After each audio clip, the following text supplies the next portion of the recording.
Hello guys, प्रगति मंत्रा में आपका स्वागत है। मैं मानवेंद्र सिंह लेके आया हूँ उत्तर प्रदेश की नदी घाटी परियोजना और विद्युत परियोजनाओं से रिलेटेड। ठीक है, तो अभी हम नदी घाटी परियोजनाओं को देखेंगे और विद्युत परियोजनाओं को देखेंगे। अभी तक जो जो पढ़ा है वो तो सारी चीज़ें आपको समझ में आई होंगी। बहुत अच्छे ढंग से क्लासेस चल रही हैं, सभी बच्चे पढ़ें और बहुत अच्छे वे में हम सारी क्लासेस को पूर्ण रूप से करेंगे। राइट, आपको यूपी स्पेशल से रिलेटेड सारे मैंने जो इंपॉर्टेंट पार्ट हैं, राइट, वो मैंने सारे कराते जा रहा हूँ एक एक करके। आप पढ़ते जाइएगा। UP PCS, UP lower PCS, UP police constable और यूपीएसआई के लिए बहुत इंपॉर्टेंट पार्ट है ये। ओके, तो आप एक एक करके अच्छे से पढ़िएगा।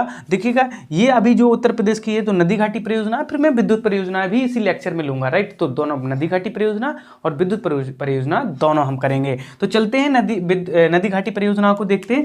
तो एक जो परियोजना थी वो जो बहुत फेमस परियोजना है, बहुत इंपॉर्टेंट है, गंडक परियोजना। ठीक है, क्या है? गंडक परियोजना से लाभान्वित उत्तर प्रदेश के जो प्रमुख जिले हैं। देखो, गंडक परियोजना है, उससे कौन कौन जिला कौन कौन जिले को लाभ हो रहा, लाभान्वित हो रहा, वो कौन कौन से जिले हैं उनको याद रखिएगा। तो गोरखपुर, एक तो सबसे पहला जिला कौन सा है? गोरखपुर। दूसरा कौन सा? महाराजगंज। और तीसरा कौन सा है? कुशीनगर। और चौथा कौन सा है? देवरिया।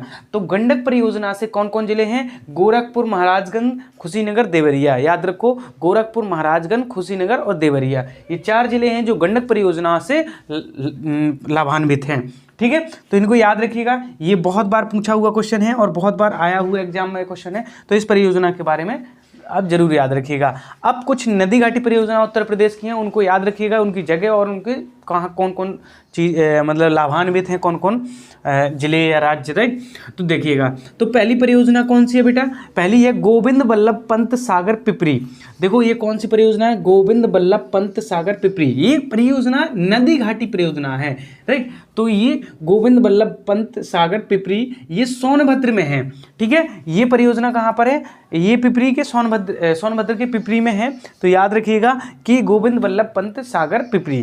ठीक है, इसको याद रखिएगा। इसके बाद जो अगला है राजघाट बांध परियोजना। कौन सी है? राजघाट बांध परियोजना।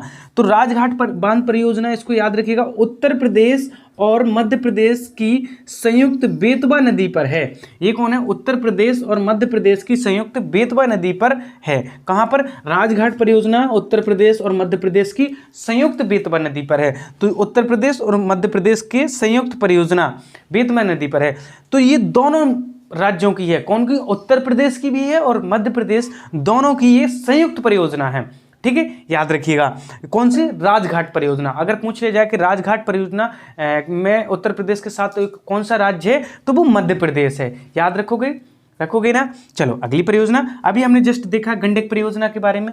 तो आपको पता है गंडक परियोजना में जो उत्तर प्रदेश के लाभान्वित जिले हैं वो गोरखपुर है, महाराजगंज है, देवरिया है और कुशीनगर है। ये मैं बता भी चुका हूँ। राइट, तो अब राज्य कौन कौन है तो वो याद रखिएगा। गंडक परियोजना में उत्तर प्रदेश और बिहार, देखो 2 राज्य हैं भारत के, उत्तर प्रदेश और बिहार, और एक देश भी शामिल है जिसका नाम है नेपाल, भी सम्मिलित है इस योजना में। कौन सी? गंडक परियोजना में। याद रखिएगा, तो गंडक परियोजना में उत्तर प्रदेश, बिहार और नेपाल। इतना हो गया। इसके बाद देखते हैं रामगंगा परियोजना। बेटा, रामगंगा परियोजना याद करिएगा। तो रामगंगा परियोजना में उत्तर प्रदेश के बिजनौर जिले के निकट कालागढ़, उत्तराखंड में स्थित है। ठीक है, तो उत्तर प्रदेश का बिजनौर हो गया, मतलब उत्तर प्रदेश तो शामिल हो गया। उत्तराखंड भी इसमें शामिल है, जिसमें कालागढ़ आ जाता है। राइट, कालागढ़ क्योंकि उत्तराखंड में हो गया, तो उत्तराखंड भी स्थित है। तो रामगंगा परियोजना कहाँ पर है? तो आप समझ गए, उत्तर प्रदेश और उत्तराखंड के कालागढ़। ठीक है, याद रखिएगा। तो इतनी चीजें आपको याद हो गई।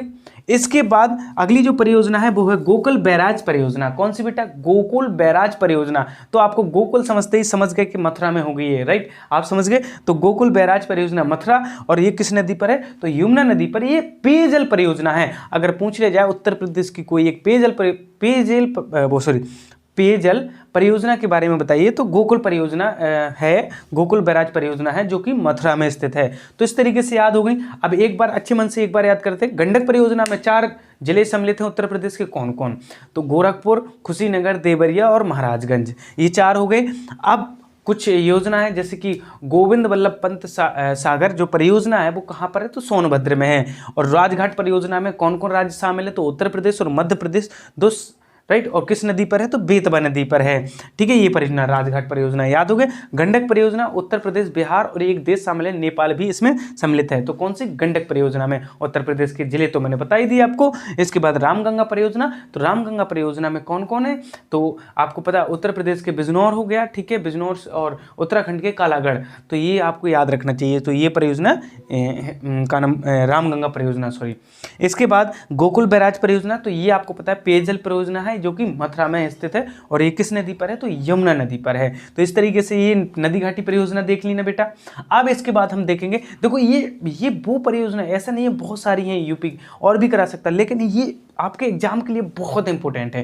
तो मैं नहीं चाहता कि आप बहुत ज़्यादा पढ़ो, राइट, और बहुत अच्छे वे में एक एक करके सारी चीज़ें देखो। ठीक है, तो इसके बाद हमें क्या करना है, अब देखेंगे विद्युत परियोजनाओं के बारे में। किसकी बेटा, विद्युत परियोजनाओं के बारे में, कि विद्युत परियोजना कौन सी है और क्या है, और कितना किलोवाट यूपी को विद्युत चाहिए, और कितना, राइट, सारी चीज़ें मैं एक एक करके डिटेल में बताऊंगा। ओके, तो ये नदी घाटी परियोजना कंप्लीट कर लीजिएगा, नोट कर लीजिएगा। ओके, तो आप क्या देखना है, विद्युत परियोजनाओं के बारे में, राइट। विद्युत परियोजनाओं के बारे में सबसे पहले उसका डाटा तो याद ही वाला करना ही पड़ेगा कि कितनी ऊर्जा टोटल पैदा होती है, और टोटल कितनी किससे मतलब मिलती है, तापीय ऊर्जा कितनी, जल विद्युत ऊर्जा, परमाणु ऊर्जा कितनी, नवीनीकरण कितना, राइट, ये सारी चीज़ें देखनी है।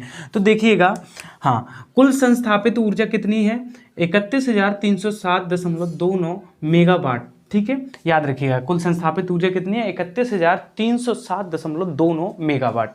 ठीक है, जिसमें तापीय ऊर्जा कहाँ से मिलती है, जिसमें तापीय ऊर्जा मिलती है, कितनी मिलती है तापीय ऊर्जा, तो याद रखिएगा, तो तापीय जो ऊर्जा होती है वो कितनी होती है, 25,882.14 मेगावाट, जो कि तापीय ऊर्जा है। ओके, क्या है, तापीय ऊर्जा है कि नहीं, समझ गए, तो कितनी, 25,882।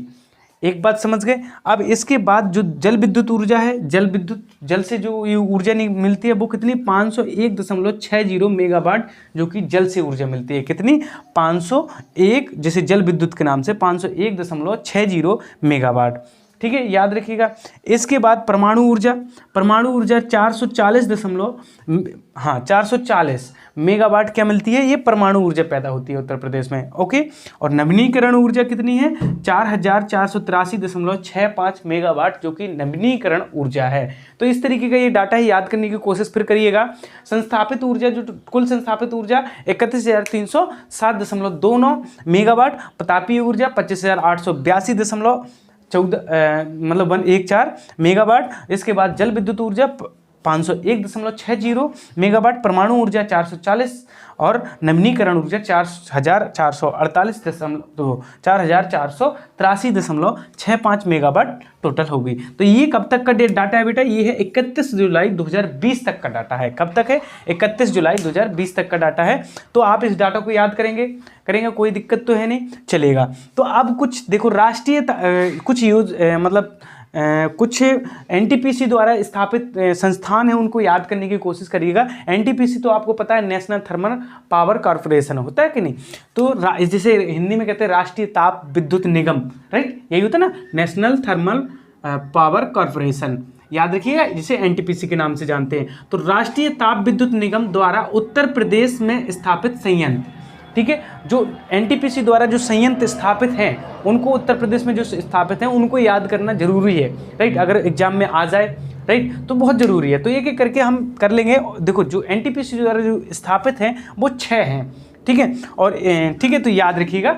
हाँ, पहला कौन सा, सिंगरौली, राइट, सिंगरौली में एक एनटीपीसी जो सोनभद्र में आ जाता है। सिंगरौली कहाँ था, सोनभद्र में, तो याद रखिएगा सिंगरौली। ठीक है, दूसरा है रिंद पर बना है, ठीक है, तो वो कहाँ पर, वो भी सोनभद्र में। तो सोनभद्र जिले में 2 आ जाते हैं, सिंगरौली और रिंद, याद रखोगे। इसके बाद दादरी, ठीक है, दादरी कहाँ पड़ता है, गौतम बुद्ध नगर, राइट, दादरी कहाँ पड़ता है, गौतम बुद्ध नगर में, तो दादरी हो गया, याद रखिएगा। फिर उसके बाद औरैया में है, ठीक है, याद रखिएगा, औरैया तो आपको पता ही है। ओके, उसके बाद टांडा कहाँ पर पड़ता है, टांडा अंबेडकर नगर में। ये क्या है, ये एनटीपीसी संयंत्र स्थापित है यहाँ पर, ठीक है। सिंगरौली में, सिंगरौली पड़ता कहाँ है, सोनभद्र में पड़ता। रिंद कहाँ पड़ता है, सोनभद्र में पड़ता।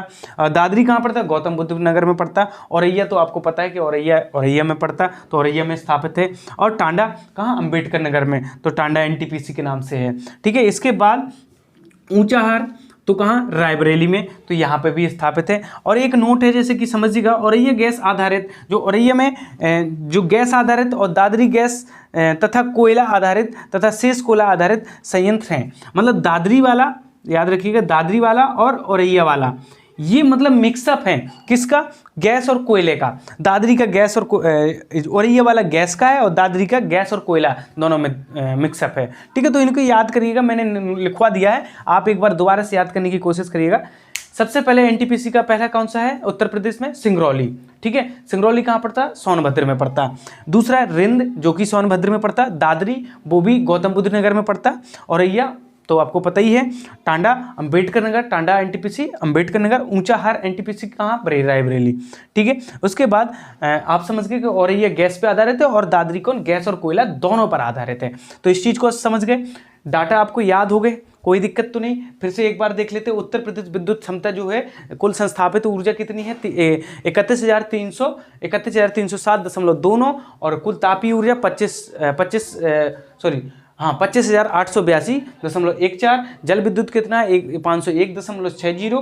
परमाणु ऊर्जा 440 मेगावाट, ये मेगावाट में है।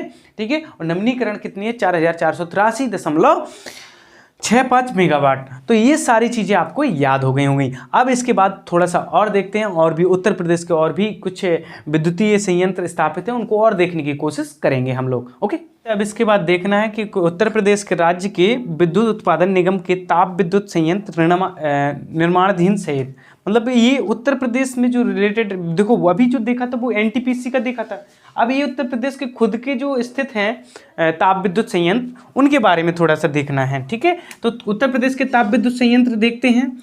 पहला देखते हैं परीक्षा बांध पर। ठीक है, परीक्षा एक विद्युत संयंत्र है, कहाँ पर, झांसी जिले में पड़ता है। कौन से जिले में पड़ता है, झांसी में। तो परीक्षा सुनिएगा, ठीक है, और परीक्षा विद्युत संयंत्र कहाँ पर है, तो झांसी जिले में है। ठीक है, इसके बाद देखते हैं अनपरा। ठीक है, अनपरा कहाँ पर, सोनभद्र में पड़ता है। अनपरा कहाँ पड़ता है, सोनभद्र में। ठीक है, उसके बाद देखते हैं हरदुआगंज। हरदुआगंज कहाँ पड़ता है, अलीगढ़ में। हरदुआगंज अलीगढ़ में। ठीक है, याद रखिएगा। उसके बाद ओबरा। ओबरा कहाँ पड़ता है, सोनभद्र में पड़ता है। ठीक है, ओबरा बेटा कहाँ पड़ता है, सोनभद्र में पड़ता है। उसके बाद देखेंगे जवाहरपुर कहाँ पड़ता है, एटा में। जवाहरपुर कहाँ पड़ता है, एटा में। और उसके बाद पनकी, जो कि कानपुर में पड़ता है। तो एक बार याद करने की कोशिश करिएगा, ये क्या है, उत्तर प्रदेश के राज्य विद्युत उत्पादन निगम ताप विद्युत संयंत्र हैं। ठीक है, याद करिएगा, परीक्षा झांसी, अनपरा सोनभद्र, और हरदुआगंज अलीगढ़, और ओबरा सोनभद्र, और जवाहर एटा, और पनकी जो कि कानपुर में है। तो ये आपको याद होना चाहिए, नोट कर लीजिएगा। और आज की क्लास यहीं पे समाप्त करते हैं, और अगली क्लास में हम सारी चीज़ें और लेके आ रहे हैं, राइट। तो आप एक एक करके नोट करिएगा, याद करिएगा और तैयारी में लगे रहो। देखो जिसका सिलेक्शन है होते भी जा रहे हैं, बहुत सारे सिलेक्शन है जो मेरे पढ़ाए बच्चे हो रहे हैं, राइट। तो मैंने कहा नहीं कि आप लगे रहो, आपका भी होगा। थोड़ा मेहनत करते चलो, एक एक करके मेहनत करोगे, आराम से हो जाता है, बिल्कुल बेफिक्र होके। ठीक है, तो आज के लिए इतना ही। Thank you so much. और जो भी बच्चा नया हो, चैनल को सब्सक्राइब जरूर करें और रेगुलर वे पे क्लास को करने जरूर आएँ। आज के लिए इतना ही। Thank you so much.